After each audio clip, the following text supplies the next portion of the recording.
Thank you, Rector. And so, just now, time to start. So, dear panelists, dear guests, dear students, so please, Professor Gulshen, the floor is for you. Give us your speech.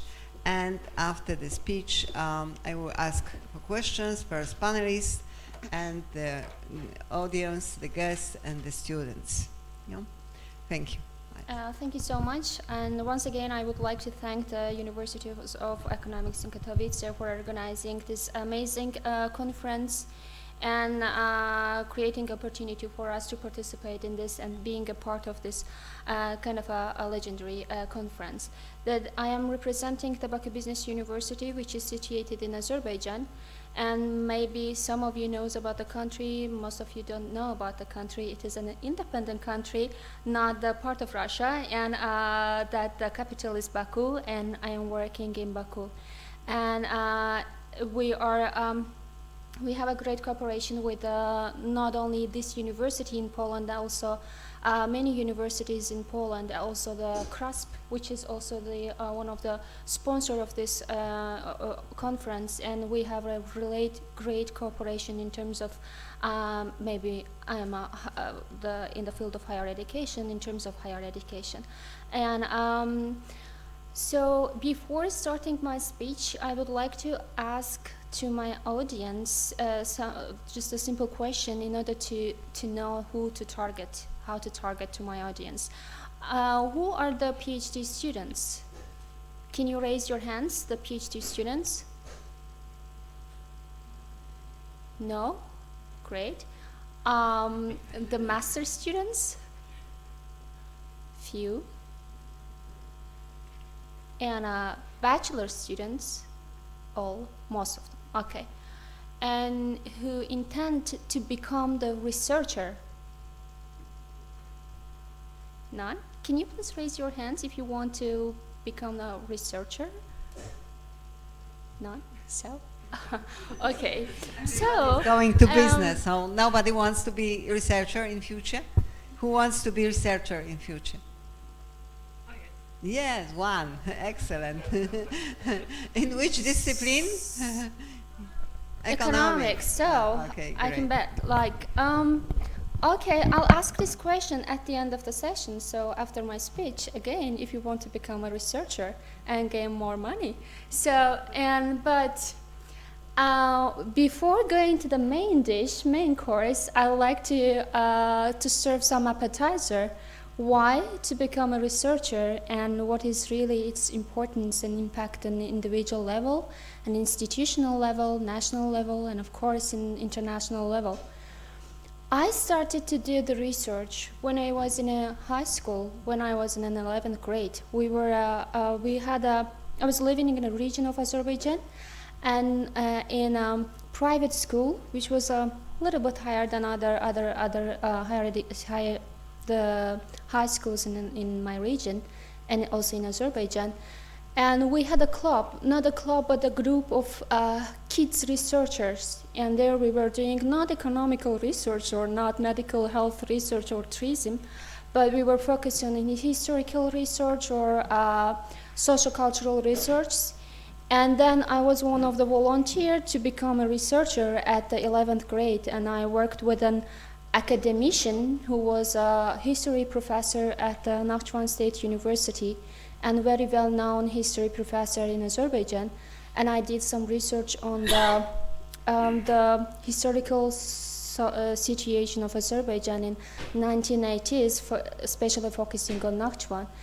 And then it created a passion, and I was feeling that I have a passion towards the research. I definitely need to be a researcher. But contrary to most of the people, I didn't wait to become my 40s or 50s to become the researcher. I started early, and I started when I entered the university, the bachelor degree. Unfortunately, my bachelor degree is philology. Why I said unfortunately? Because it was not the field that I wanted. It was a field that I was pushed by my parents. And I didn't feel very comfortable in philology because it never motivated me or never give me this motivation that is I need to be a philosophy doctor or something, the researching in philology. So I started to work at one of the private university in Nakhchivan, and I worked as an executive secretary in Economic and Social Research Development Center. And there it helped me a lot. And while I was studying at the state university and working at the private university, I was feeling and also observing a lot of shortcomings, the lacks about the higher education management system. It was not like I imagined, and it was because of that I did my 12th grade in the United States, and I studied 1 year in the United States. I knew the international education system, and when I came back to Azerbaijan and compared these two education systems with each other, I see that there is huge differences between these two continents. Not only the continents, I mean, they are 60, 70 years ahead of us. And I was feeling really sorry about those who were working at the university, who were teaching at the university, my professors, my students. I was thinking always that if they were the place that I was a year ago, would they act like this? If they were that there is another quality there, there is something that can increase the quality of education. There is a different part in the world that their approach towards the higher education is totally different. It is not only the lecturing the students, asking to take the notes and puts the commas and dots there. It's totally different things in the other part of the world. So I was deeply in the researching the development in higher education. I was looking for the ways how I can impact to my society in terms of higher education, of course. So I had a chance to get a scholarship and to study in the United Kingdom at the Sheffield University, and at least I was able to follow my own path to change my major, and I studied general management in the University of Sheffield. And by chance, I had a great supervisor, and at the end of the master's degree, and when I first entered this university, I saw big the writing in the entrance of the university. It was telling that quality assurance, and I was thinking that what does it mean, the quality assurance? So we had a class on operations management, taught us the quality assurance, and then I asked my supervisor if it is possible for me to go and to have an interview with the deans, vice deans, the head of the programs, the quality assurance centers, the vice rectors, and etc. And he created a possibility for me to go to talk to these people. And then I set my mind that I have to prepare, I have to focus on internal quality assurance of higher education, and especially I have to analyze this system in Azerbaijan higher education system. And then I did my master dissertation here. My professor helped me a lot, but in theoretical part, you know. And we were always, let's say, having a fight with my professor that, okay, I'm writing this dissertation, and I don't want it to stay in your board and just a couple of people who will do the research on total quality management or quality management will cite my dissertation or go through my dissertation. I want the people to use it, and how I can make it to be useful for the people, that the things I found out. I conducted the research. I did a survey among 11 universities in Azerbaijan, and of course, I found out that quality assurance is not there in Azerbaijan higher education institutions. And then while we are talking about the quality assurance, it's related to the leadership, management, governance. I mean, program design, everything is included in the quality assurance. So nobody assures the quality there. And we found out that there is only in 2 universities they have the formal quality assurance. It was created under one of the European projects, and that's it. And they're not functioning anymore.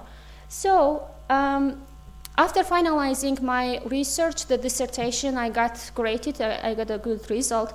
And then I had 1 week to adopt it to a European project, which is a great project with a budget of 1 million euro. And as an author, I had just only one week to formalize it. It's like maybe you all know about this capacity building projects, the paperworks, and it's like more than 120 pages that you have to write. You have to write, like, you have to justify it, you have to set the specific objectives, deliverables, and lots of things. But I had just one week, and I didn't sleep the nights and days, and I wrote this project, and I was the final year master student. And I got this amount, this almost 1 million euro from the European Commission to implement this project. And the project impacted to the all Azerbaijani universities. Not only the universities that were partner of the project. We had 11 universities as a partner, full partner, who get it beneficial from the budget, and also Ministry of Education, and we had 4 different countries, the universities and quality assurance companies from different 4 countries, and they contributed a lot. And at the end of the project, well, the project is the impact of the project. We created quality assurance culture in the country, the culture in the country. We made the quality assurance become too popular in the country. We helped the universities to understand the differences between the quality assurance, quality control, quality management system. It could be seem very small, little things, but it affected a lot to the universities. And then National Quality Assurance Agency, the external accreditation system totally changed, and it was the root of this process. This project was the root of this project.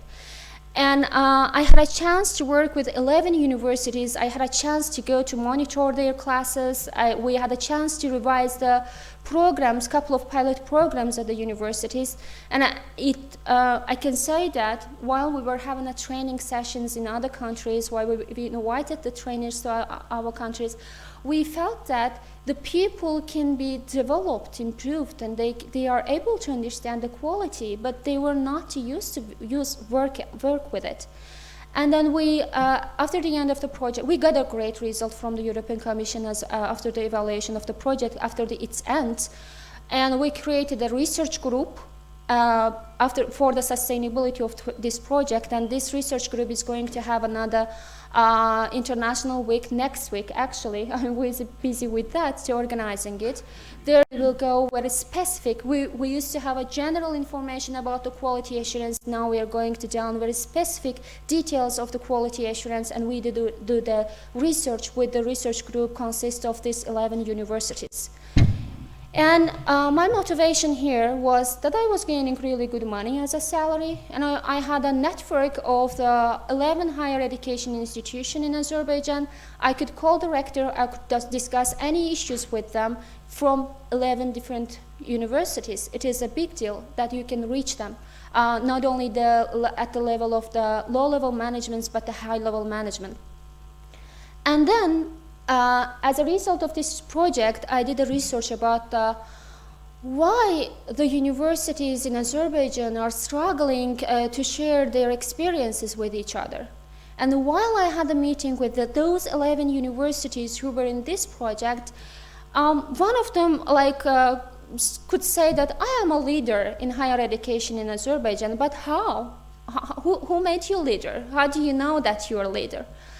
And then I felt that there is a really great gap in the networking, communication, and cooperation at the national level of the country.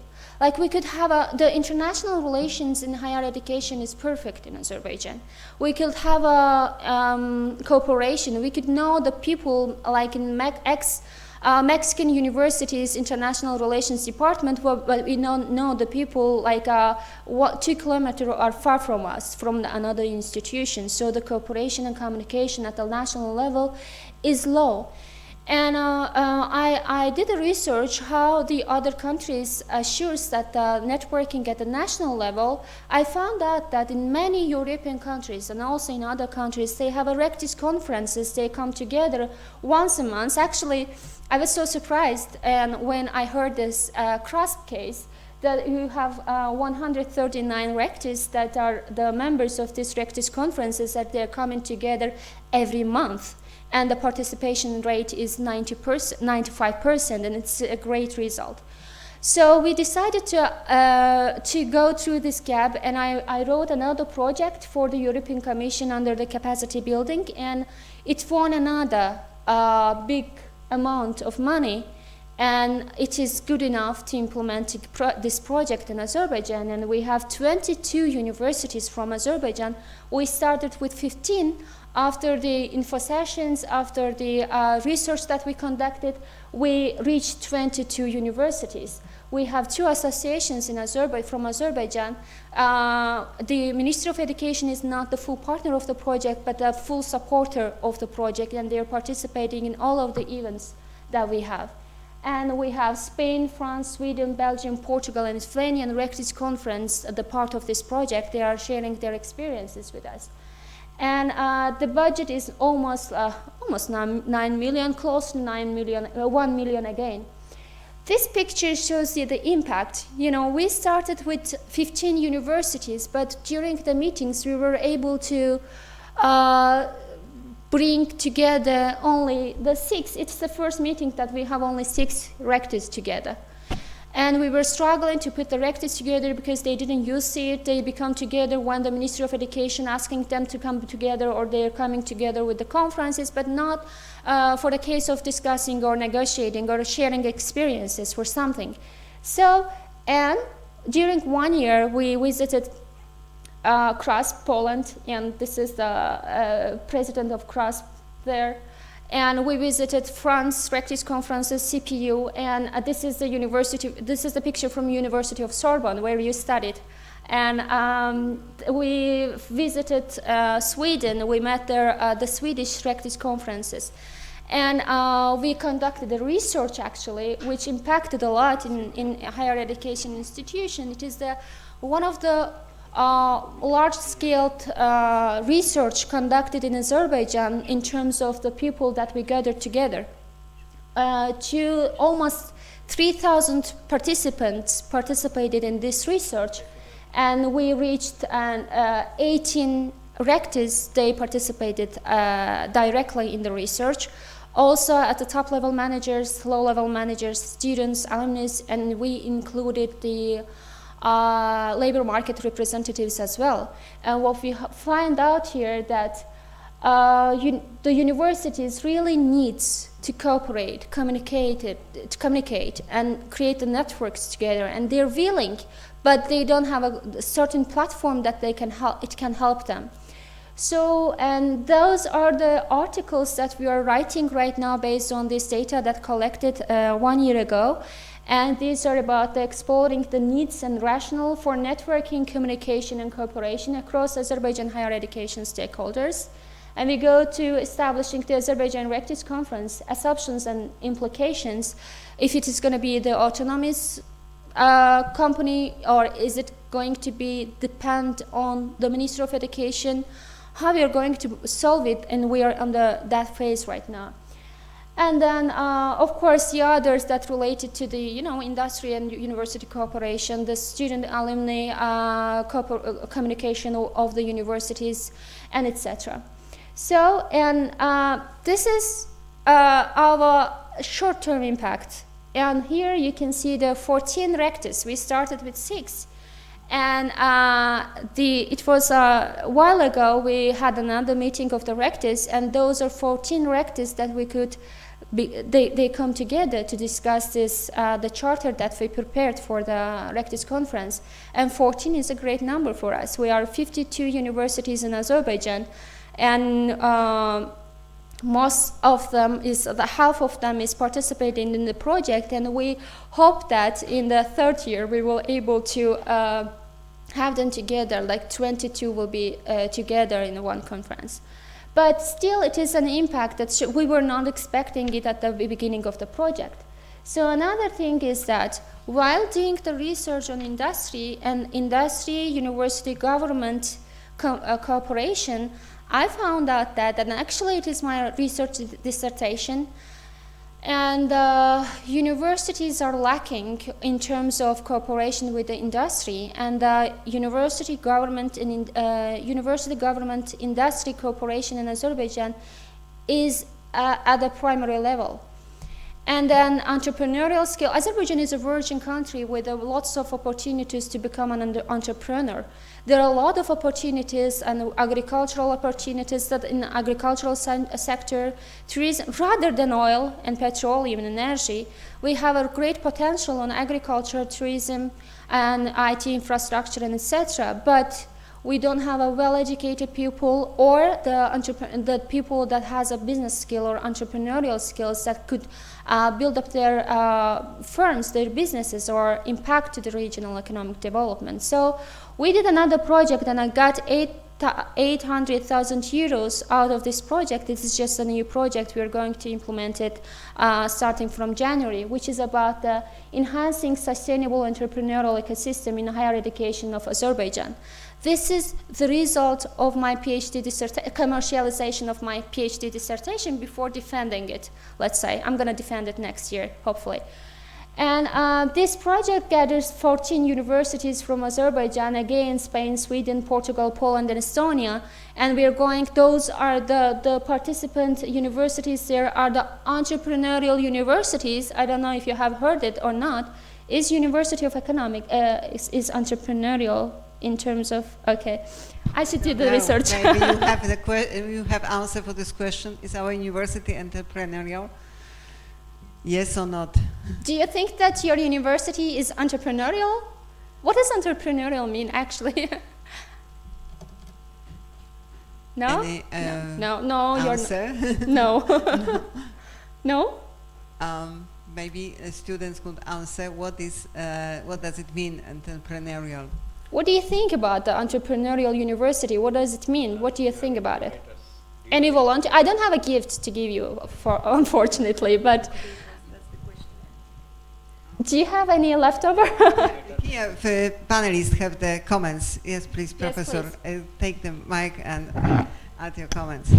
No, I just made the question simple. If you have incubator in the university, then you are promoting entrepreneurship in the university. So do you have incubator in the university? No. You are not aware of. I am sure there would be, but you are not aware of. So when you have incubator in the university, there is a place available where you can start your startups, and the space and facilities are available.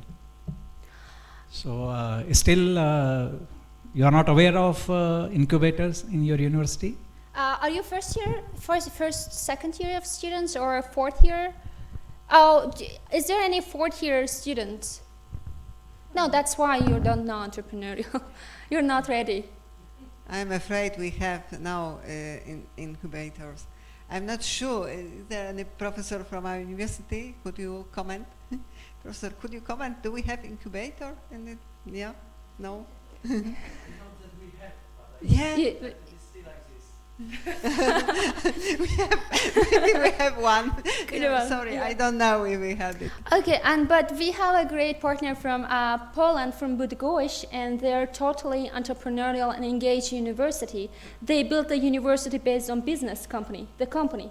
So they're very entrepreneurial in terms of entrepreneurial activities. So, and well, if you're not, it is better to become not the entrepreneurial university, but integrate entrepreneurship in your management system, in your leadership, in your programs. And I'm going to come back to this, and I will talk about this entrepreneurial university concept.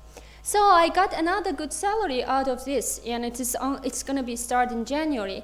And research also brings you the salary. That's what I was going to tell you as an appetizer, that it's not a paperwork, that one day you will get a good salary out of this. And it is also that rather than having a salary is also a joke, of course, but you are impacting many other institutions, the individuals.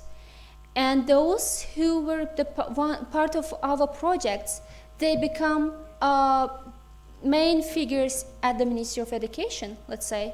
We have a couple of representatives from our previous project. Now they are the head of the departments at the Ministry of Education or accreditation agency. And they started from our project. And also in Rectis conferences, I had a chance to work, now I have a chance to work with 35 universities in Azerbaijan.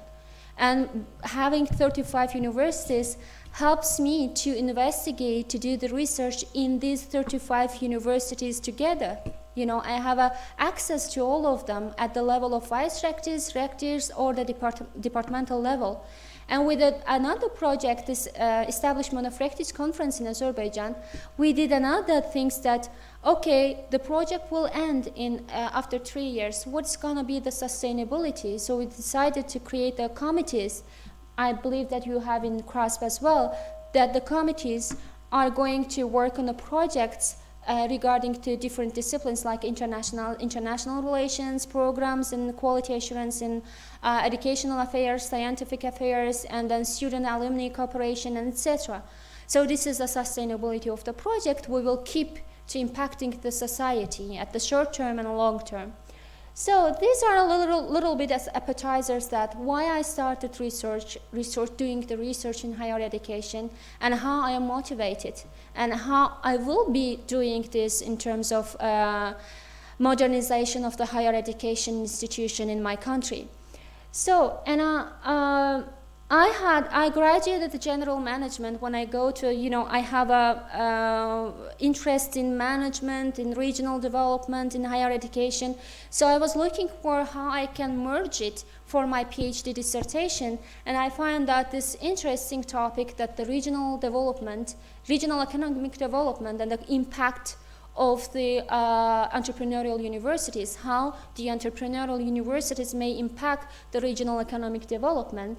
So, and my research questions are mainly that, is the transfer of knowledge or the commercialization of knowledge necessary in the regional economic development? How can the university, industry, government triple helix model affect regional economic development? And can the triple helix model affect the financial independency of the universities? And then what should be internally transformed in a traditional academic university to incorporate triple helix model? Is it possible that all the universities become entrepreneurial, or is it necessary? I'm looking for these questions. And is there a need for the transformation of a certain university in Azerbaijan? It is a regional university situated in Mingechevir State University. It's a Mingechevir State University. And I'm doing the research, is there any potential, a regional potential that this university can become the entrepreneurial university? And if yes, and how they can become? If they don't have an entrepreneurial culture at the university, how can you build it from the scratch? And I mean, the model that I'm going to propose for this university starts from the scratch and step by step building the entrepreneurial university in the region. So, what I am doing the research is about I go to theory. It is mainly the theory that regional economic development, the theories related to this, and what was the theories before the Industrial Revolution, during the Industrial Revolution phases, and now, and what is the place of the knowledge economy at this in these terms, and the entrepreneurship in education, or the entrepreneurial activities at the universities. And while I was doing the research, I felt that most of the gurus, the researchers, they were focusing on entrepreneurship program, entrepreneurship education, but entrepreneurial universities or entrepreneurial activities of the universities are not related only to the entrepreneurship education, but is related that regardless of the subject, of the specialization of the institution. It can be a University of Tourism, it can be a University of Medicine, or I don't know, engineering, architecture, but it still needs to have an entrepreneurial culture, still needs to have it. We can see it in the model of that certain United States, the universities from United States and universities from Europe as well. I did really a fundamental research about the regional development theories, and then how it started, what is the traditional regional economic developments, and how it changed while the world has changed. What was the shift between the traditional regional economic development and the new version of the regional economic development? And I found out that these two specific theories, that is neoclassic theories and the endogenous growth theories, is just the theories that are fighting each other. Let's say it's one is that focusing on the financial incentives, financial indicators, and the other is focusing on more intangible capitals like an education, training, and human capacity, capable people. I mean, the human resources with the great skills, and also the IT infrastructure, etc. So with these main policies that I went to, and I found out another approach and another terms which is called the knowledge economy, and now I am really fan of it, and I do really a lot of research that what is the knowledge economy and how it can affect the country, and what is the importance. So I know that you don't like answering the questions without the gift, but unfortunately I don't have a gift, but I would like to ask you the question. Whenever we are talking about the knowledge economy, what do you think? Do you think that you are the part of this economy as a student or as a university, as an individual? No?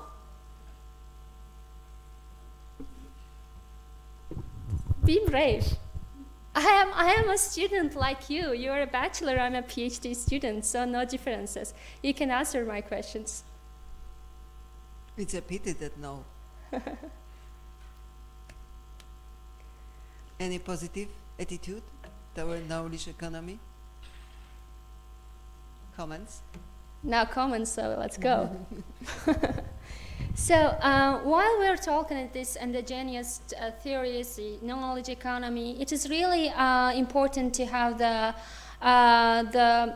to differ how the states are helping, how it used to be, how the individuals are helping the economic development, how the companies are helping, and previously and before that the governments are. You know, that in most of the countries, I think that it's also the same in Poland, that the countries are before that paying attention to those regions who are rich with natural resources. Do you think that I am right? No interaction again. And like they were focusing on those regions which has really rich in natural resources and could help the country to develop a lot. And they were having a less focus on these undeveloped regions. And it was not only I did research in Azerbaijan, in my country. We mostly focused on Baku, you know, the oil, the place with an oil, and those regions that has gold, and those regions has cotton, that and a little bit rich with an agricultural industry. We focused on this. And this was one of the mistakes that we did. I mean, not the mistakes, but it was demanded at that time, but not this time, not now.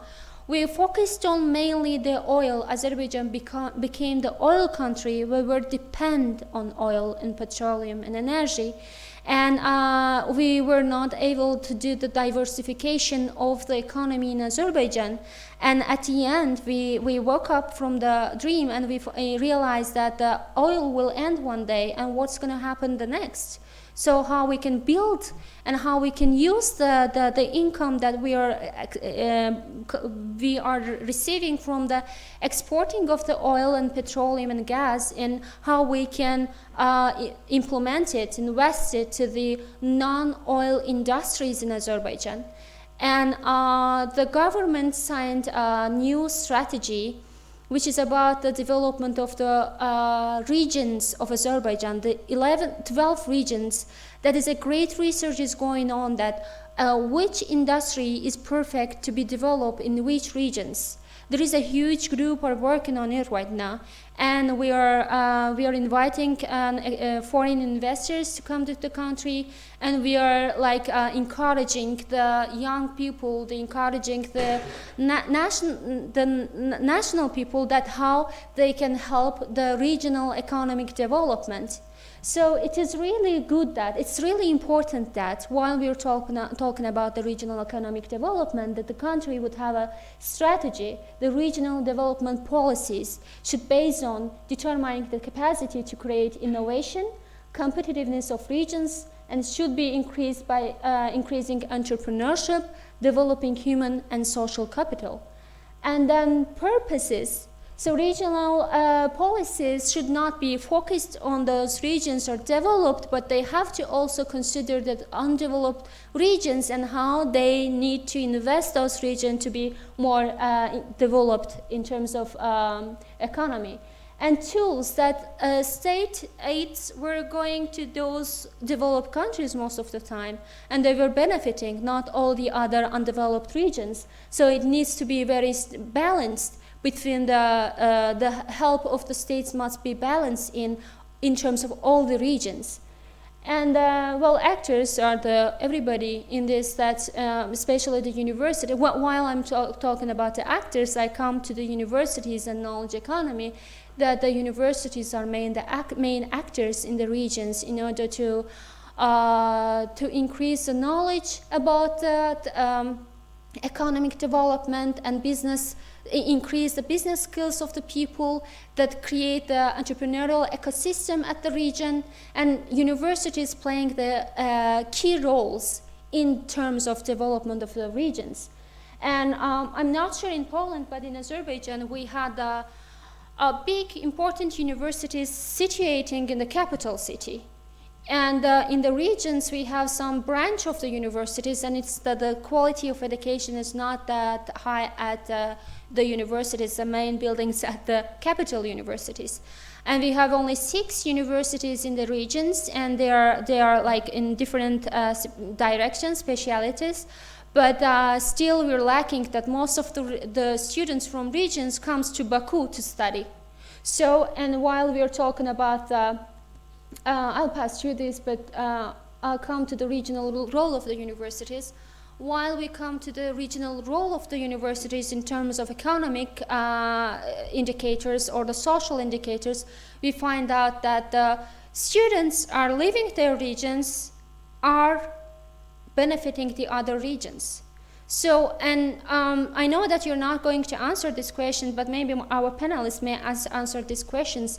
What do you think about the direct and indirect economic impact of the universities to the regional development of the region? I mean, economic development of the region. What do you think? What are the direct contribution of the universities to the region? Yeah, maybe this question is good for our panelists. Do you have any comments on that? Yes, Professor Modh, would you comment this? Well, actually, okay, please. It's okay. Well, actually, I wanted to ask the same question to you. To me, okay, I can answer. Because you mentioned the project, and I wanted to ask you what kind of direct effects you expected. Mm-hmm. So I understand that you didn't expect much. Right? Actually, I do, but yeah. Okay.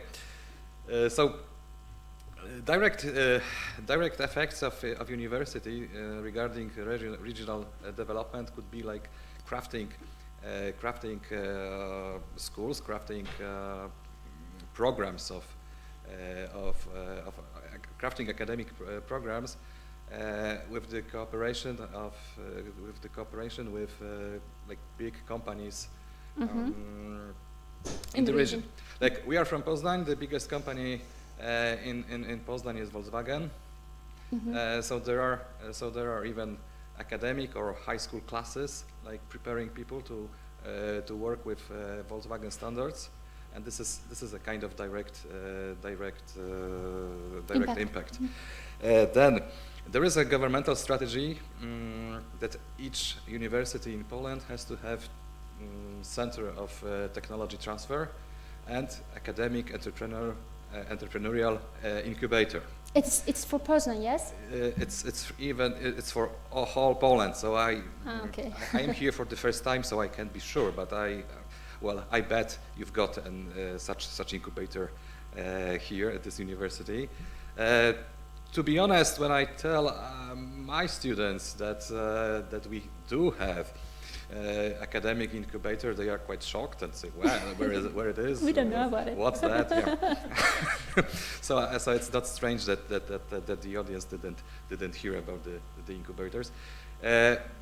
So, in theory, such incubator can in fact give something like direct impact. Mm-hmm. The Center of Technology Transfer is a place, is a platform of joining scientists from different universities and companies.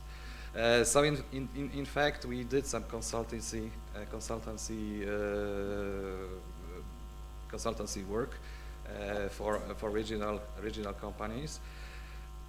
But to be honest, this cooperation with economic universities is often driven by governmental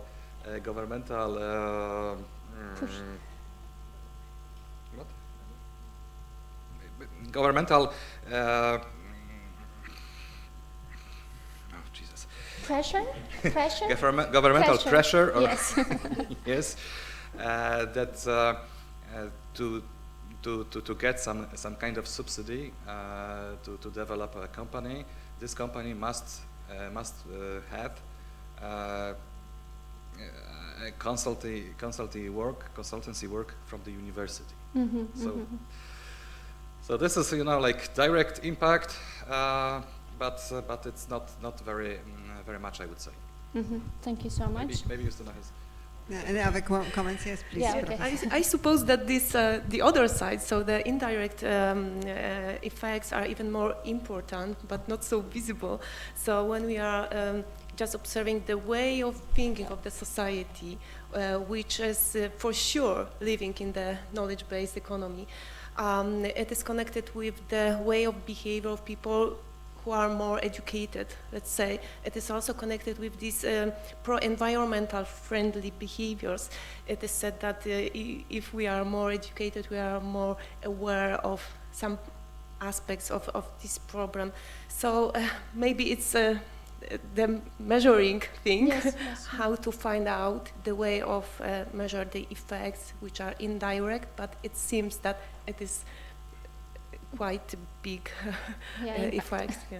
Thank you so much. So, yeah, they're right. And actually, when we are talking about the direct impact, I would like to add some more things. That when we're talking about the direct impact to the economy, the universities, to the economy of the regions, that we can say that expenditures of the university, that their goals, they're mainly buying things from the regional companies, that in which region they are. That the rents of the buildings, that students are coming to this region and renting the buildings, and this is the direct impact and tangible impact. And those that their spendings on conferences and many other things are the direct impact. But the patents that they're receiving, the trainings that they're giving to the companies, that lots of things can be the direct impact of the universities in the region. But this is very important, that while we are talking the indirect impact of the universities to the regions, which is not tangible but intangible, in terms of like just to think that the well-educated mother will raise our well-educated kids, and it will be contributed to the wide range of the community. And those that are graduating from the universities in your regions, and they can stay in your region, and it is the increased number of the jobs, firms, they can create the firms in your regions. Very wide range of indirect impact of the universities in the regions. And actually the researchers are having the contradictions that what is direct, indirect, how to measure that indirects direct impacts can be measured, but indirect is like very very difficult to measure it, to find out the certain indicators. And now honestly I'm on this and looking for many articles, many researchers, and still on the way that if I am satisfied with the research that I have now, not. And I feel that it's not completed. I'm still looking for this, that what are the exact indirect impact of the universities to the region. This is a great question for myself as well. And then, well, we at least we understand that the universities had a great impact, and a direct and indirect impact on the regions.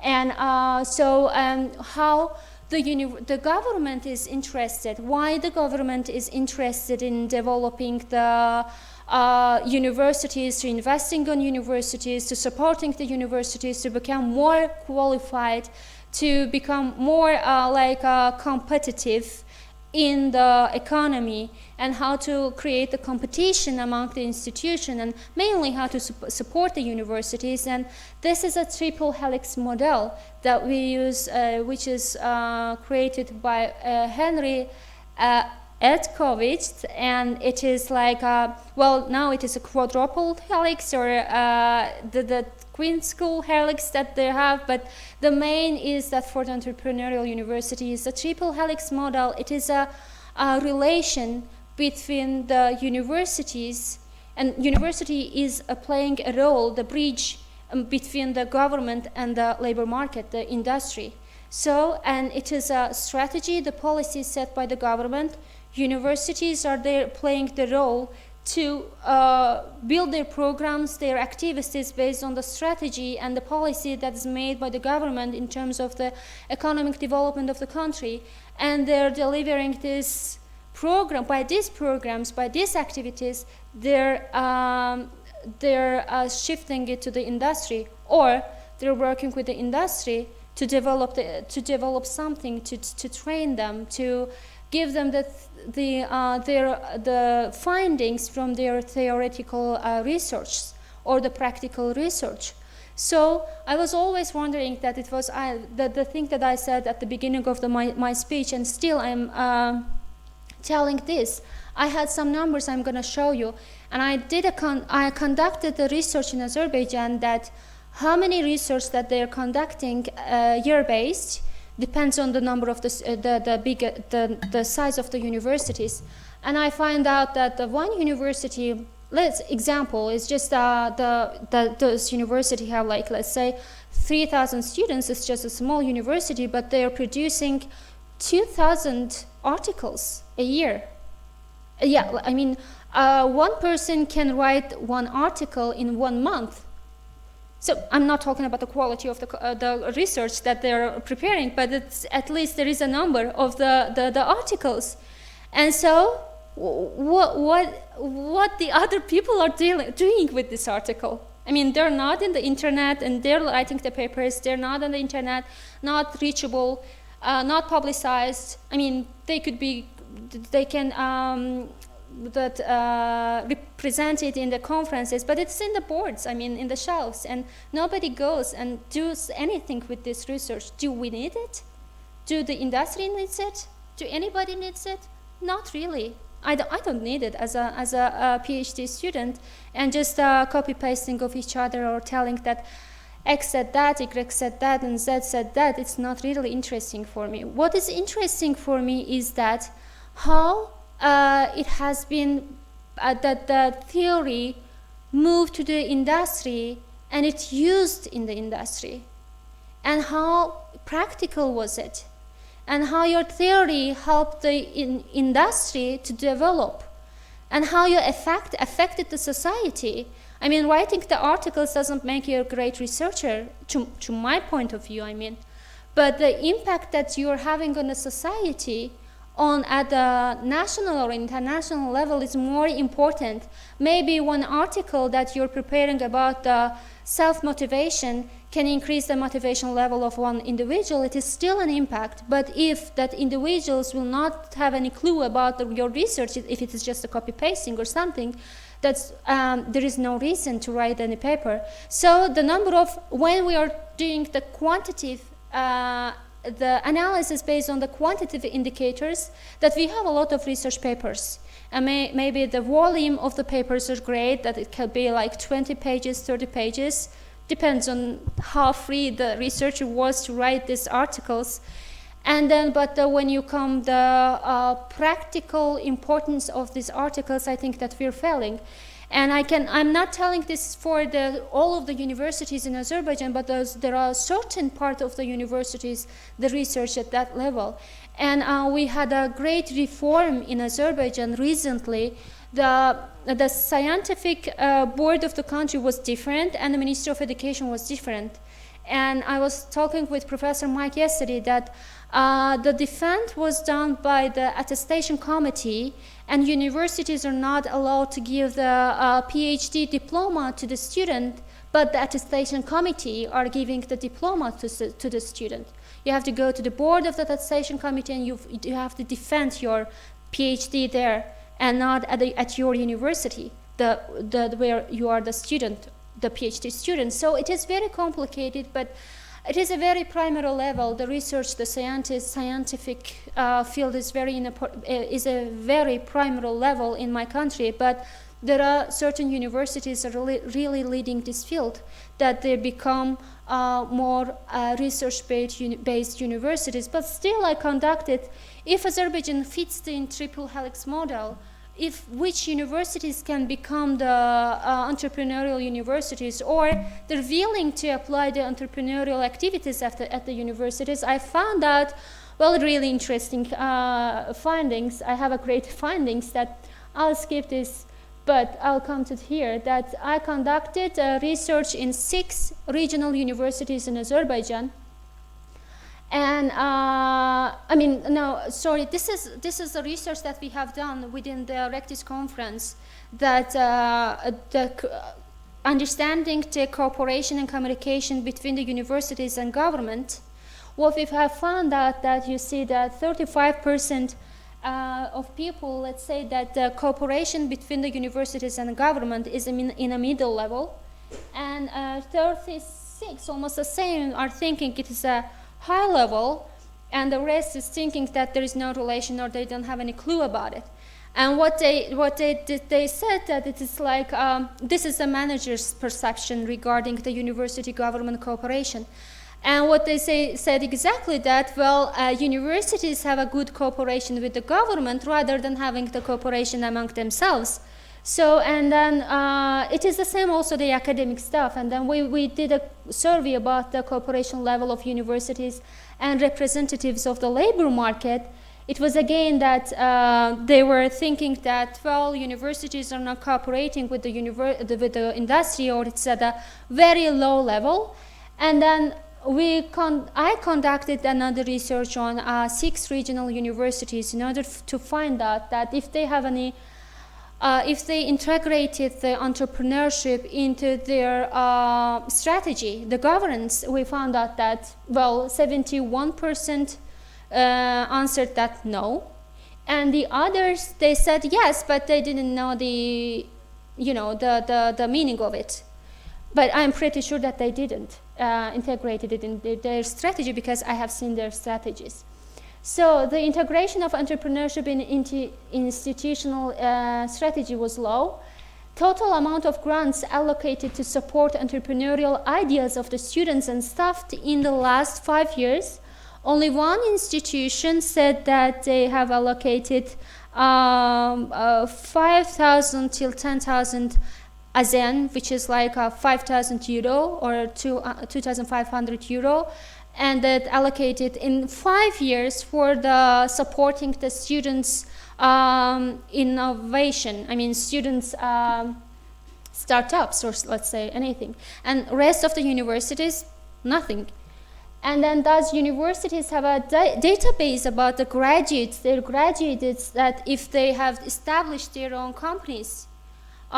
They said that no, none of them, they have this database, and some of them, one of them, that they said that they have the database about the alumni, but it's not about if they opened up their, created their firms or not. And then another question is that, does your university have a database of students who have established their own businesses? Of course, no, 100% no. And then this is like what we have. The situation in Azerbaijan is like that, and we have to, if you want to integrate the entrepreneurial university, we have to start from the scratch to understand them, to tell them what is the entrepreneurship, what is the economic and social impact of becoming an entrepreneurial in the regional, at the regional and of course the national level. So I think that it's time, yeah? Yes. I'm over the time. Please, I think you should finish, because maybe the audience, also panelists, would have some comments on very good experience. Maybe they also would like to present. So yeah, thank you so much for your attention and for interaction with your eyes, at least. I'm happy that you're not sleepy. So, and thank you so much, and I'm ready for the questions. Yes, please. Dear guests, dear students, if you have the comments, maybe you have experience, new experiences on this entrepreneurship. There's yes, silence. Please. Yeah, Professor. Given the benefits of entrepreneurship, right, economic job creation, GDP growth, right, creative destruction, innovation, based on your research for Azerbaijan, and maybe this is also for the panel, what simple recommendations would you have for universities in Azerbaijan to accelerate the growth of entrepreneurial mindset, or activities at universities? Thank you so much for the question. And this is actually the deliverables, the work plan of our the project. It's about enhancing the entrepreneurial ecosystem in the regions, and especially in Azerbaijan, especially in the regions. That what I will recommend the universities to do first of all, they have to do the regional economic analysis, that what the regions are capable and how it needs to be developed. It has to start with the analysis of the region, and then it has to be started with the policies and strategies of the government regarding this region, what the government wants from this region. And then they have to come up with the things that they can do as an institution, how they can create. Like, I had an article from MIT that you think that they are the greatest entrepreneurial university in the world, who started it first, and they said that entrepreneurship is not thought. It is in the DNA of the people, starting from the students to the professors to the administrative staff. And they said that one person, I read the interview from a person, he was telling that, I am ashamed when I am talking with the person who started his new firm, and I'm thinking that, is there anything wrong with me? Why shouldn't I? And this is, this is a culture, entrepreneurial culture at the university, so we have to create this culture at the universities, but it takes time. It is not an activity of one, even though you're giving a bunch of trainings every day, it doesn't going to be that effective, but you have to create a culture, and it takes like a long time, more than 5 years, let's say. Yes, please. Do you have a mic? Professor? Yes, please, Professor. Okay. Just for discussion purposes, I find your presentation very fascinating, but I have the benefit that we started the discussion yesterday, right? So, entrepreneurial university, it's the first time I heard about that term, right? And I think the answer is, like you are asking, is the University of Economics in Katowice an entrepreneurial university? The answer is no response, or no. What was the answer? And then you no, I think no. I think they don't know. Well, you gave the answer that you need to have an incubator at the university. If we don't have an incubator, then we are not an entrepreneurial university. And then you said we must have an incubator. So you may all not the be universities aware are of the existence, right? Yeah. But I beg to differ from these different definitions. I think the very fact that we are having the festivities called Economics Without Borders is one piece of evidence. This is an entrepreneurial university.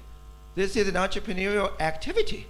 This is something I have never seen, and I think most of our colleagues have never seen. So But I like one point you're making, that entrepreneurial is part of the DNA. Okay, so it has nothing to do with incubators versus non-incubators. When you write a paper, you are an academic entrepreneur. You have to present something new, right? Every entrepreneur, because I think we tend to talk about business or commercial entrepreneurs, right? Don't forget, as academics, we are entrepreneurs, okay? Yes. When we write a new paper, new book, and you got a grant, and you actually got approved by the EU repeatedly 3 times, congratulations, you are an entrepreneur in my mind, okay, and in the eyes of the EU. So I think we need to change the mentality, and we all have to say we are entrepreneurs. Okay, I am an entrepreneur. In fact, between my wife and I, we have several companies. Okay, so for sure, we are entrepreneurs. But beyond that, even if you don't have a company, a startup, another measure of innovation is, do you have a patent? Well, I tell you what, Steve Jobs never had a patent. Yeah. Okay, but is he an entrepreneur? He certainly is an entrepreneur. So the point is, there are many dimensions of, there are many measures of entrepreneurship, and there are many measures of whether a university is an entrepreneurial university. And holding the university up to examine, does it have an incubator? Then perhaps a lot of universities worldwide will say they are not entrepreneurial university. But my suggestion is every university can claim to be, can try to be, can become entrepreneurial university. I really like the term. I never used the term before, but I wrote actually one paper using a different aspect. It's called the dynamic capabilities of universities. The general theme is basically, I think universities worldwide are under pressure to perform, to prove, to show, to demonstrate that they are socially and economically relevant to the very stakeholders that they try to serve and reach, ranging from the governments all the way down to not only students, but also, you know, other stakeholders in society.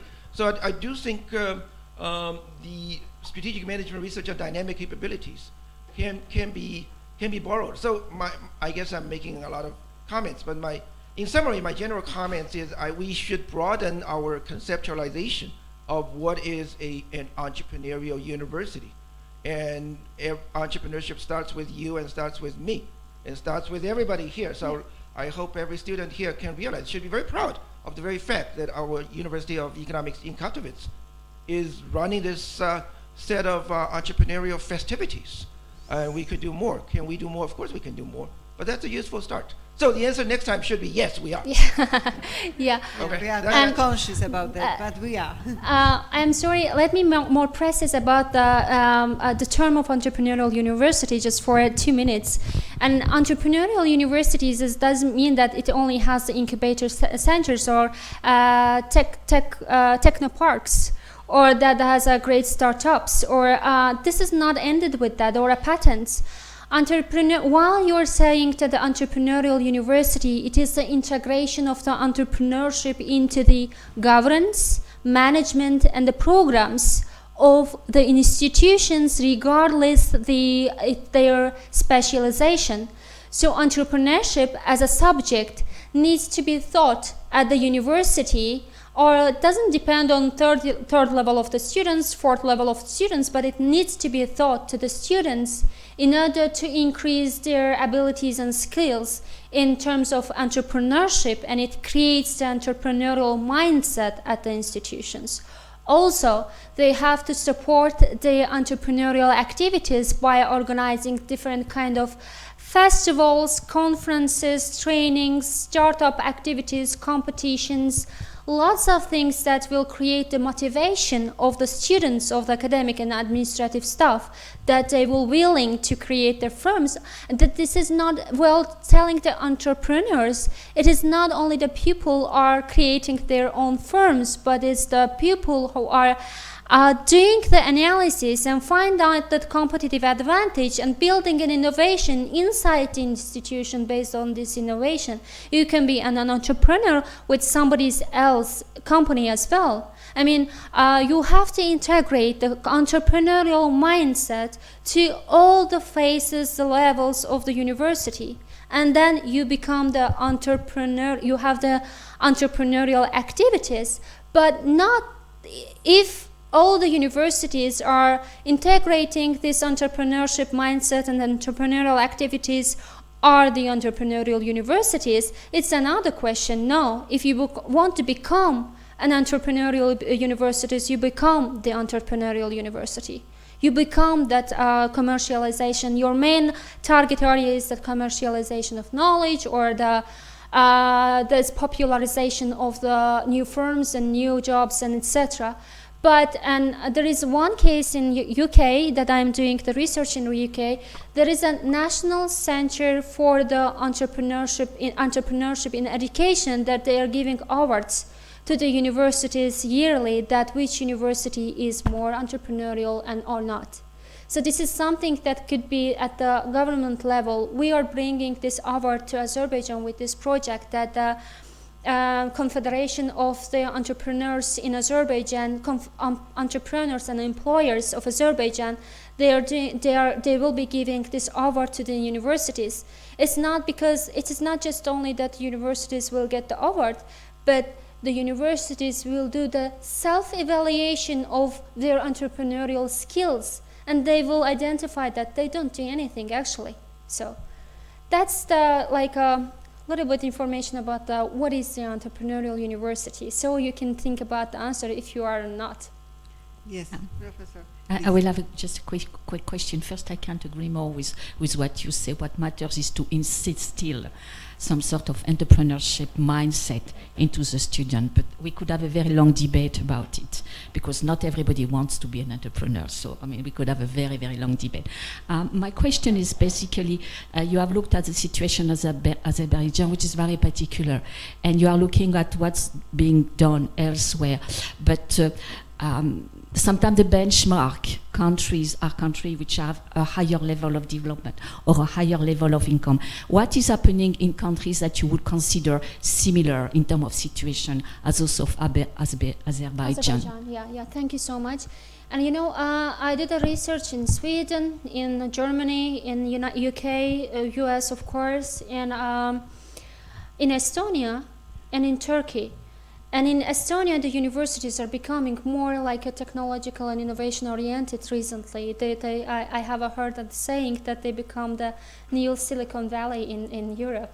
And it's just a saying or truth, I don't know, but it is just a saying that they're becoming the new Silicon Valley in the European, in this part.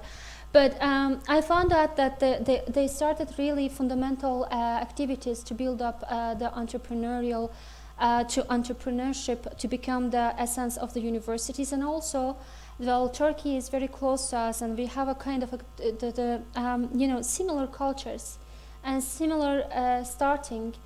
And I think that we are taking also Polish universities' experiences. That is, we have a great cooperation with this WSG University from Bydgoszcz. And they built in business, and we are a business university. Let's say in case of my own university, we are a business university, but imagine we're not delivering a business trainings to the industry. Can you imagine that? We are a business university, but we are not delivering any training or any services to the industry. This is a lacking part. So, and right now within this project that we are currently doing is we will do the benchmarking based on this great, Spain, Sweden, and Portugal, how they are dealing with entrepreneurship, and what is the model of entrepreneurial universities or the universities' entrepreneurial activities at those countries. And also these post-Soviet countries that we have the same root, the same, similarities. And this is like Lithuania, Estonia, and Poland, and also the Turkey. And then this is why I'm being so bored, because I'm preparing the model of the Mingechevir State University, and I'm looking for the best fit model that we can take.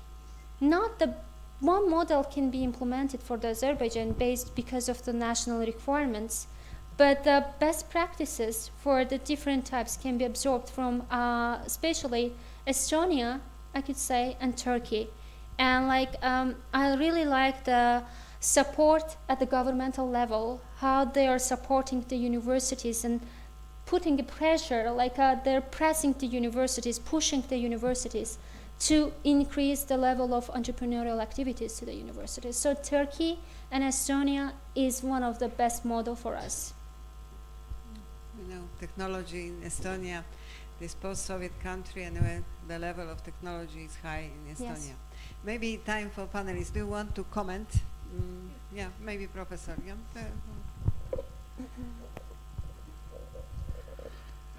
This is a very interesting discussion. Before I comment, I just want to ask two questions to students sitting here. One is, how many of you are looking for a job once you complete your degree? Please raise your hand. Once you complete your degree, how many of you are looking for a job? Only few? Please raise Are your you hand. going to be unemployed? Raise so that we can see. All has to raise your hand. Yeah. Oh, true. Okay. Irish people. So this is one question. So I can see around 90%. And how many of you are looking to have your own business after you complete your degree? 1, 2, 3, 4, 5, 6, 7, 8. So this is an entrepreneurial university. Yes. Definitely. Yeah. Yeah, you can clap for yourself because you know why? Yes, Empirical yes. evidence. Yes. So whether you have an incubator or not, but if you can create this mindset that after you are passing out, whether you are going to be a job seeker or a job giver.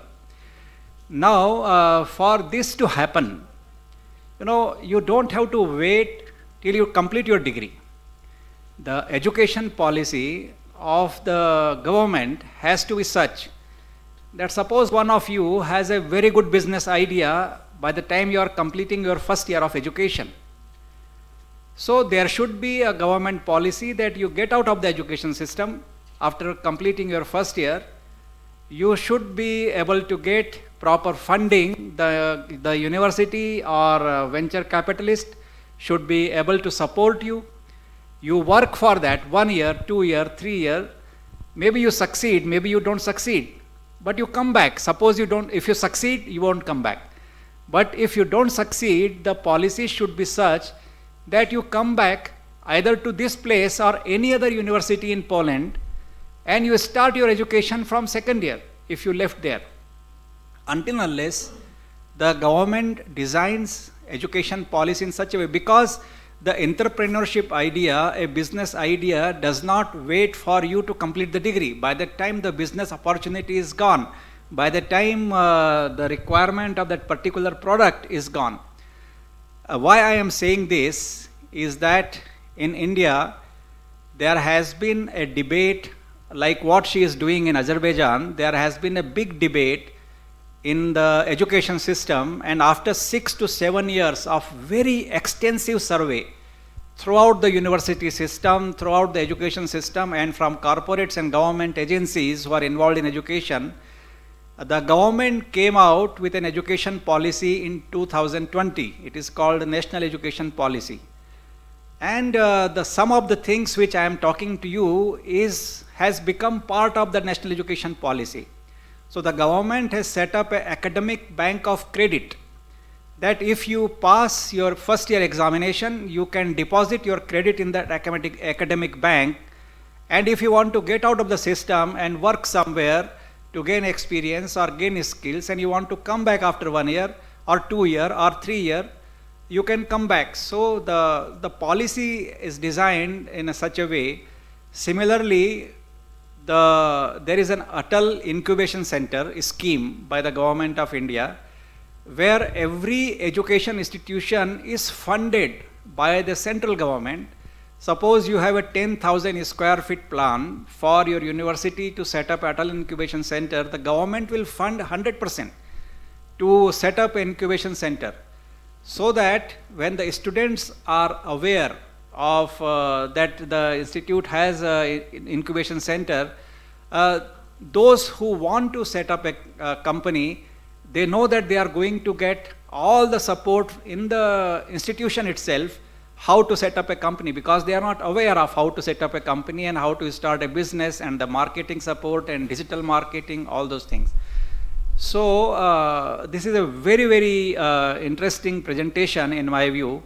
Why America became America? Because what I'm talking about, what India is planning to do, already exists in American universities. The Google or whichever these companies, they were PhD scholars. And the Google owner, actually, he started the company from Stanford campus. And he was so much in love with the campus that he bought another 1,000 hectares of land next to Stanford. And he didn't complete his PhD. So if that environment exists, then the economy prospers. So I congratulate you for bringing out this point in this academic conference, that not everyone will be a job giver, but those who have the idea, the country, if they have the policies and the academic system, then the country can progress economically, and this will help the humanity itself. So this is definitely things we go with economy without borders. Thank you for this presentation, very good. In fact, I am here to ask you a question, but I am congratulating you for this excellent presentation. Thank you so much, thank you. Thank you. Not that we No, did it's not not finish. the end. Still We questions. yeah, the other panelists, maybe you have comments. Yes, Professor. Yes, maybe some remarks about the Polish situation, because there is a starting point, to think in a different way, or just to be more aware about these entrepreneurial universities. Because when we, also this university and the University of Poznań, we started to follow the rules of external accreditation. So this is like, for example, AACSB, when we need to show what is our impact, in fact, the impact for the society, how we are in this entrepreneurial way. So it's a question of the changing the culture, as you said, but also the way of thinking, how to follow the rules and how to also show the impact. So we are in the process of big changes, and I suppose that the students of this university will feel in a moment this changing of the way of thinking and building the programs based on the competencies of the future. So this is also the third way of this entrepreneurial way of dealing of our students, not only giving the places of work, it is also connected possibly with supporting the foundations or the third sector organizations, in fact, because when we wanted to show the broader effect what we have on the society, that could be also some called leaders of the futures, which can mean that they are not entrepreneurs in the real way, but they support the society in a different way of doing that.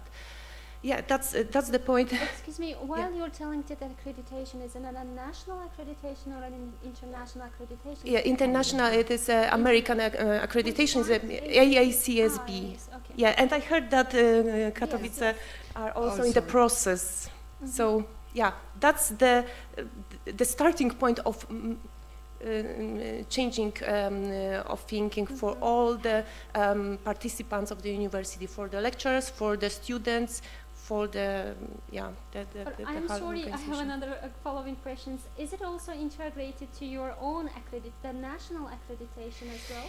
Yeah, we need to show that we are, combining the effects, because we present that in a different way, these competencies, and we measure that in a different way when we are following the Polish rules, accreditation, and when we are thinking in the way of American business school wants to see. It's a quite different way of thinking about changes necessary to introduce to the programs. So this is from the bottom up, from the measuring the level and the level of the competencies, which are directly driven from the mission of the university and the main goals that we have.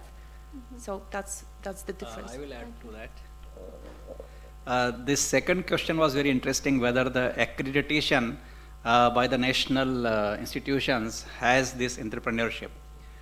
I am a member of National Board of Accreditation. I am an expert, and every year I go to 6 to 7 management institutions for 3 days visit for giving them accreditation.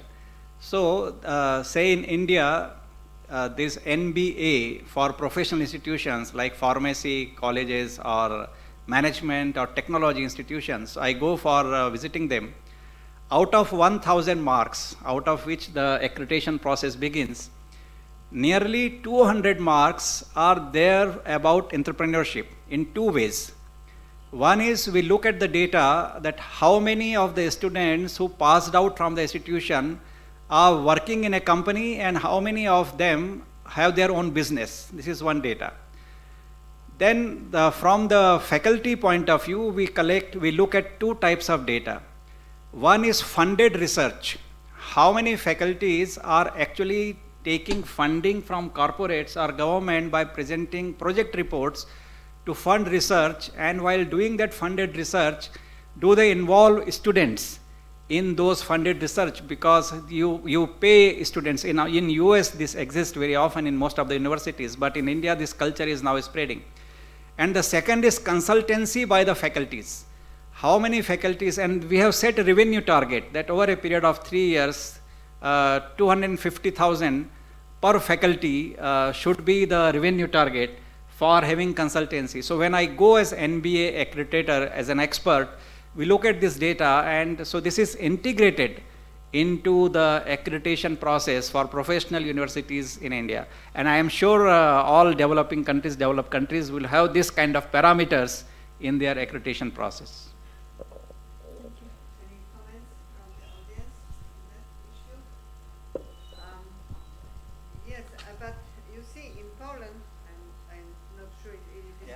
Yeah, you can use this. Okay, yeah.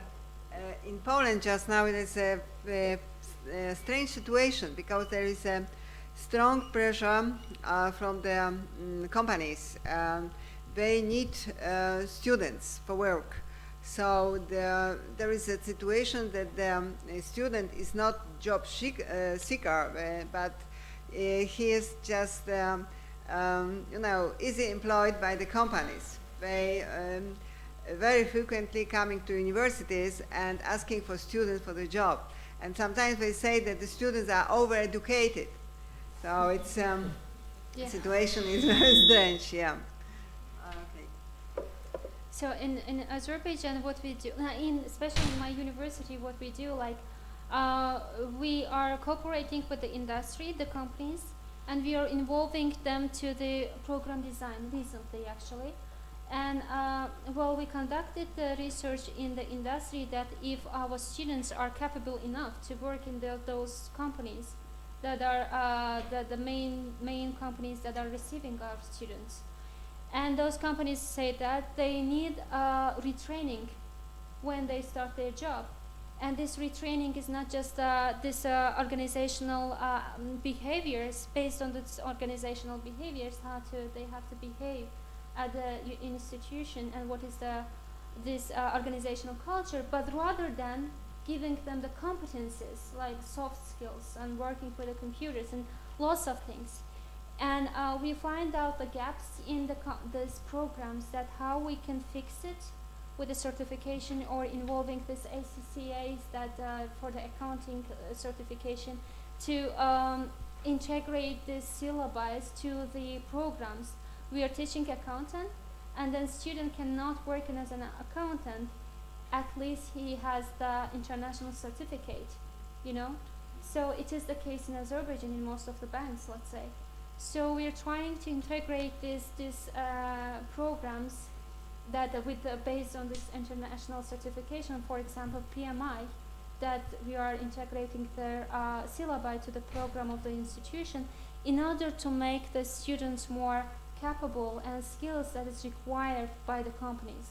And we prepared some forms that we are sending to the companies. They fill the forms. What are the basic requirements for certain type of jobs? What are the basic competences that you require, the soft skills and hard skills that you require from the students, that graduates that we are sending? It helped us a lot. and it helps us like just to innovate that to revise like 70% of the programs of the university, and we see the result, you know. So this is kind of another way of the entrepreneurship that you're cooperating with the industry, because you're preparing the, you know, clients for them, that is employers for them. I'm not sure if you do the same type of things, but it's really effective that you can try. Any comments? No. Okay, because the time is over, so I would like to thank all of you for participation in this session. So thank you very much. Invite, if you would like to talk with our panelists, please be at the welcome point at 3:00 p.m. Thank you. Bye.